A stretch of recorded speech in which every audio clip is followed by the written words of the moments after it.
2022, il y a deux problématiques que l'on a rencontrées. Il y a tout d'abord la traduction de la loi climat de l'année dernière, de l'été 2021, pour lesquelles les élus commencent à s'interroger sur la manière d'inclure dans leurs documents d'urbanisme le principe de la zéro artificialisation des terres. Ça, je pense que c'est un sujet qui va occuper beaucoup d'élus, et beaucoup d'intercommunalités et de communes, à tous les étages donc, des documents d'urbanisme. Et puis la deuxième problématique est très intéressante, qui apporte une vraie souplesse dans l'acte de construire et dans l'obtention des autorisations d'urbanisme, c'est cette décision du Conseil d'État de juillet de cette année, de juillet 2022, sur les permis modificatifs. Aujourd'hui, un permis modificatif peut avoir son champ d'application beaucoup plus large qu'avant et donc permettre d'éviter aux pétitionnaires d'autorisation de solliciter un vrai nouveau permis, ce qui était donc une longueur supplémentaire dans l'instruction et un retard finalement souvent dans l'obtention de cette autorisation et dans l'exécution des travaux.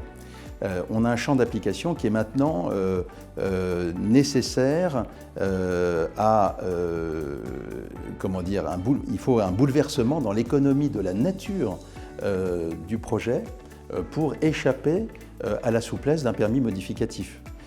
Alors qu'avant, un permis modificatif devait être obligatoire simplement si on ne changeait pas de manière prépondérante la nature et le contenu du permis. Donc on a un champ d'application beaucoup plus large aujourd'hui du permis modificatif et ça c'est un élément très positif. Alors le deuxième sujet très important cette année en matière d'urbanisme, c'est l'arrêt du Conseil d'État de juillet 2022 sur les permis modificatifs.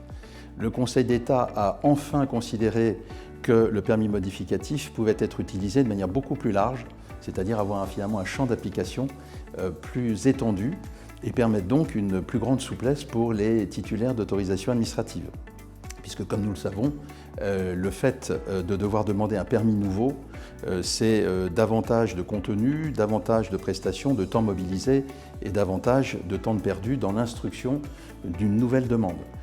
Par conséquent, cette position du Conseil d'État toute récente de cet été va permettre d'utiliser beaucoup plus largement ce permis modificatif. Il faut désormais un bouleversement dans la nature du projet pour échapper à la souplesse d'un simple permis modificatif.